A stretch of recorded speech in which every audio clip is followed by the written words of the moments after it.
Hi, I'm Emily. Before I continue, please like and subscribe to hear more about my journey. In the quiet of my living room, the reality of my father's passing still hadn't fully sunk in. Photos of him, smiling and full of life, adorned the mantel, a stark contrast to the somber mood that now filled the room. Maverick, could you please help me look over the funeral arrangements? I want to make sure everything's perfect for Dad, I asked gently, my voice barely above a whisper. Maverick barely glanced up from his phone, his indifference like a physical blow. Emily, you're overthinking this. It's just a funeral. Why don't you focus on something more productive, like tidying up around here? I felt a pang in my chest. This wasn't the support I needed. It's important to me, Maverick. He was my father. I need this to be perfect. He scoffed, dismissive. We've got more important things to worry about than a fancy send-off for someone who's already gone. His words stung, but I tried to keep my composure. This is about honoring his memory, Maverick. It's not just some fancy send-off. Look, Emily, I'm not going to argue about this. You're making a big deal out of nothing. His tone was final, leaving no room for further discussion. Frustration welled up inside me, but I swallowed it down. This wasn't the time for arguments. I moved to the study, where my father's belongings were stacked in neat piles. Sorting through them was a trip down memory lane, each item a fragment of his life. That's when I found it. The contract. A document detailing the arrangements for the funeral service, something my father had prepared in advance. It was a relief to find it. It meant one less thing to worry about. I left it on the desk, planning to call the funeral home in the morning. The next day, I was in the kitchen, trying to piece together a simple breakfast, when Maverick walked in. He had an odd look on his face, one I couldn't quite read. I took care of the funeral stuff for you, he said abruptly. I paused, confused. What do you mean you took care of it? He shrugged, nonchalant. I called them, told them to cancel the whole thing. We can do something small here at the house. It'll save us a bunch of money. My heart sank. You did what? Maverick, how could you? It's done, Emily. I found the contract and called them as your husband. They didn't question it. This is for the best. I couldn't believe what I was hearing. He'd gone behind my back, making decisions about my father's funeral as if it were his right. The contract. He must have found it in the study. Tears blurred my vision, but I fought them back. You had no right, Maverick. This was my decision to make, not yours. He waved a hand dismissively. You're being emotional. I did what needed to be done. The room spun around me, my grief mingled with a growing sense of betrayal. Maverick, the man I'd married, had crossed a line I never thought he would. I need to get out of here, I muttered, grabbing my coat and keys. I had to think, to process this betrayal, away from the man who'd caused it. As I walked through the crisp morning air, the weight of what Maverick had done settled heavily on my shoulders. Canceling my father's funeral was more than just a lack of empathy. It was a deep, cutting disregard for me and my feelings. I realized then that I didn't know Maverick at all, and that realization was just the beginning. After Maverick's shocking betrayal, canceling my father's funeral and impersonating me, my mind was a storm of emotions. I struggled to comprehend the depth of his callousness, but nothing could have prepared me for what I discovered next. Entering our bedroom, I found my closet ajar. A sinking feeling took hold as I rifled through my clothes. The realization hit me like a ton of bricks. My black dress, the one I had carefully chosen for the funeral, was gone. Panic and confusion whirled inside me as I confronted Maverick. Maverick, where's my black dress? The one I was going to wear to Dad's funeral. Sold it, he said flatly, not even looking up from his laptop. Sold it? How could you? It was just taking up space, Emily. Besides, we could use the extra cash. I felt a rage building inside me, burning hotter with every word he nonchalantly uttered. That dress was important to me, Maverick. It was more than just fabric. It was about respect, about mourning my father. He scoffed, a sound that sent shivers down my spine. You and your dramatics, Emily. It's just a dress. His words, so cold and dismissive, were like a slap in the face. I knew then that I had to take action. I had to let someone know what was happening. Someone who would understand the gravity of Maverick's actions. I made my way to the office of Robert Bateman, the co-founder of the company where Maverick worked, and a lifelong friend of my father.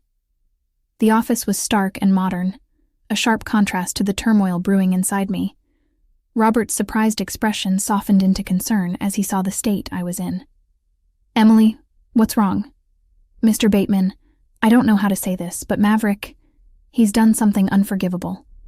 I poured out the story, the cancellation of the funeral, the selling of my dress, every sordid detail. Robert listened intently, his expression growing darker with every word.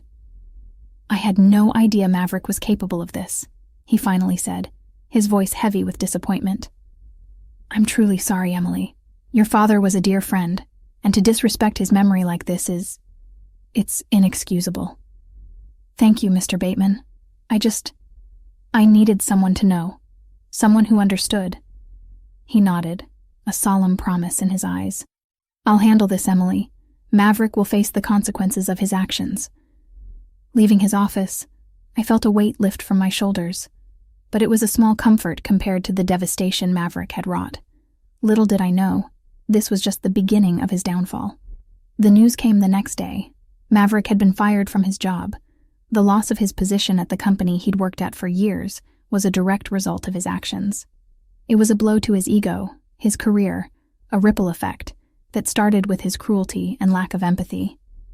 As I sat in our now too quiet house, I couldn't help but think about the irony of it all. Maverick, who'd always been so concerned with appearances, with status, had lost it all because of his own actions. His downfall was of his own making, a fact that offered little solace but a lot of truths about the man I had married. The realization that my life with Maverick was irreparably broken was both liberating and terrifying. As I pondered my next steps, I knew one thing for certain. This was just the beginning of a new chapter in my life, one where I would no longer be overshadowed by Maverick's toxic behavior. In the aftermath of Maverick's firing, the foundation of our marriage crumbled like a house of cards. My resolve hardened. Filing for divorce was the only way forward. As I sat across from my lawyer, pen in hand, a mix of relief and sorrow washed over me. "Are you certain about this, Emily? Once you sign, there's no going back," my lawyer said, her eyes reflecting empathy. "I've never been more certain about anything," I replied, signing the documents with a steady hand. It was time to close this painful chapter of my life. The news of the divorce hit Maverick hard. He showed up at our house, a shadow of the confident man he once was. His pleas were desperate, almost pitiful. "Emily, please, we can work this out. I made a mistake, but I can change," he begged, his voice cracking with emotion. "I gave you chances, Maverick. You made your choices. Now, I'm making mine." His eyes searched mine, looking for a sign of forgiveness, but I had none left to give. "But I love you, Emily. Can't you see that?" "Love doesn't look like what you did, Maverick. It's too late." As Maverick's life began to unravel, the consequences of his actions became painfully clear. Without his job, his status and wealth dwindled rapidly. The flashy car, the expensive watches, all gone. His lavish lifestyle was unsustainable, and he was unprepared for the fall. I heard about his struggles through mutual friends. First, the eviction from his plush apartment, then the loss of his social circle. It was a rapid descent, one that led to an existence I barely recognized. The high-flying corporate hotshot was now just another face in the crowd, trying to make ends meet. The divorce proceedings were anything but smooth, but I held my ground. The settlement was in my favor, a small justice for all I had endured. Maverick tried to contest it, but his efforts were in vain. "Miss Emily, the settlement is finalized. You've been awarded a substantial amount in alimony," my lawyer informed me, a hint of satisfaction in her voice. I nodded, feeling a sense of closure. "Thank you for everything. It's time for me to start anew." But my new beginning was Maverick's continued downfall.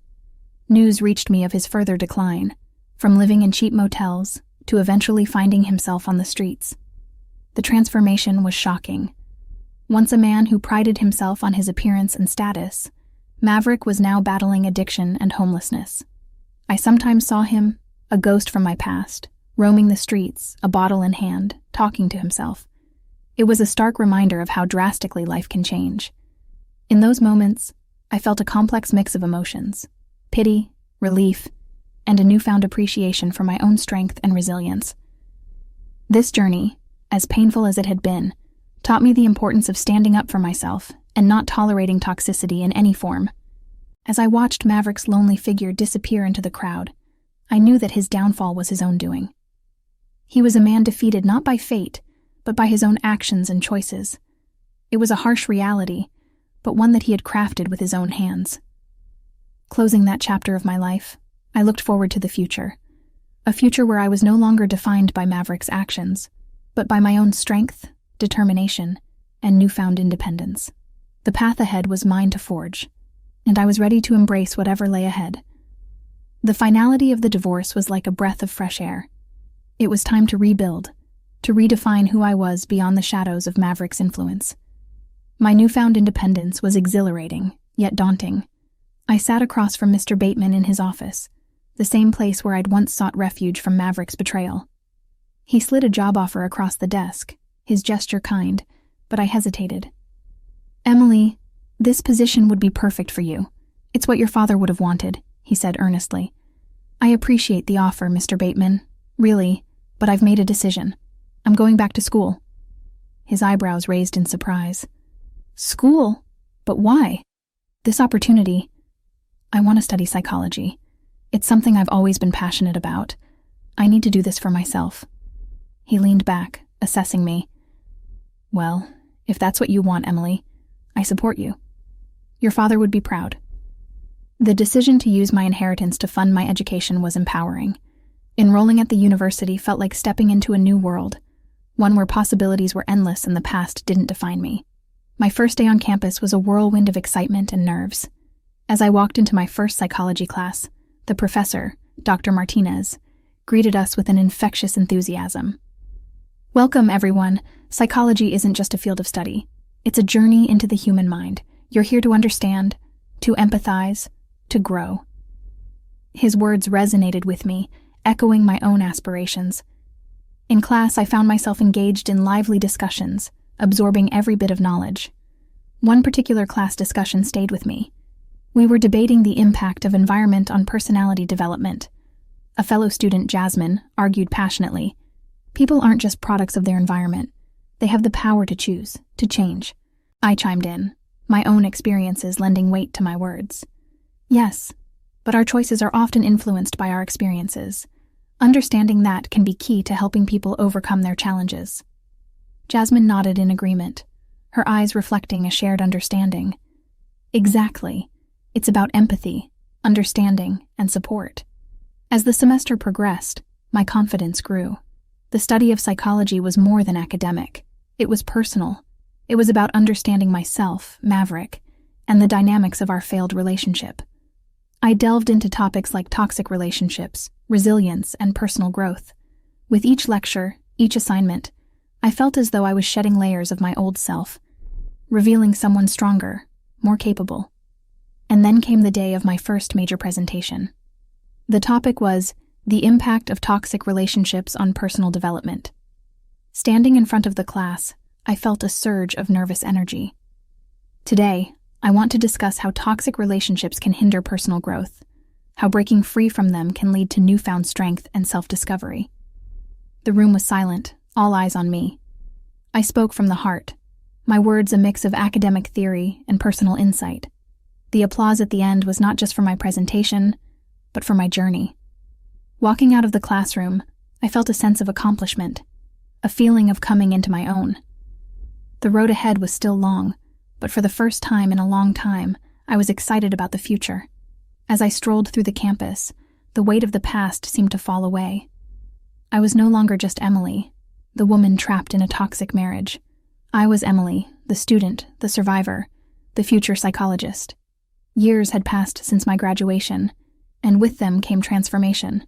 As I sat in my office, surrounded by books and the tranquil decor of my own psychology practice, a sense of accomplishment filled me. I had not just survived, I had thrived. My phone buzzed, a message from my friend Lisa. "Congratulations on the feature in psychology today, Emily. You're making waves." "Thanks, Lisa. It still feels surreal, to be honest." "Well, you deserve it. You're helping so many people. And to think, all this started from your own experiences." Our conversation was a reminder of how far I'd come. From the ashes of my past with Maverick, I had risen, using my pain as a catalyst for change, both for myself and others. My thoughts were interrupted by a knock at my office door. Julia, my receptionist, peered in. "Your next client, Emily. Are you ready?" "Send them in, thanks, Julia." As the day progressed, I met with various clients, each with their own struggles and stories. It was during these sessions that I felt most fulfilled, offering guidance, empathy, and support. At the end of the day, I decided to take a walk, a habit I'd developed to clear my mind. As I strolled through the park, I saw a familiar figure on a distant bench. It was Maverick, looking disheveled, his life's downturn evident in his appearance. Our eyes met briefly, and in that moment, a flood of emotions washed over me. Once, I might have felt anger, or even pity, but now, there was only a detached sense of closure. Maverick's path had been his own choosing. His actions, his decisions, had led him to where he was. It was a stark reminder of how choices shape our lives. Continuing my walk, I reflected on my journey. The challenges I had faced with Maverick had been daunting, but they had also been instrumental in shaping the person I had become. I had found purpose in my work, helping others navigate their struggles, offering a guiding light in their darkest moments. My experiences had given me a unique insight, one that resonated with those I helped. Later that evening, back at home, I sat on my balcony, looking out at the city lights. The journey had been long and fraught with challenges, but it had led me to a place of independence, strength, and fulfillment. As I sipped my tea, I realized that this was what victory felt like. Not in grand gestures or dramatic showdowns, but in the quiet assurance of having overcome adversity, of having built a life on my own terms. I thought back to the girl I once was, trapped in a toxic marriage, uncertain of the future. She seemed like a distant memory now, a reminder of how much one could grow and change. The story of Maverick and me was a chapter closed, a lesson learned. My story, however, was still being written, a narrative of resilience, empowerment, and hope. As the night deepened, I felt a profound sense of peace. My past with Maverick had been tumultuous, but it had led me to where I was, independent, thriving, and fulfilled. It was a victory not just over adversity, but over the confines of a life that was never truly mine. And as I looked towards the future, I knew that the best was yet to come.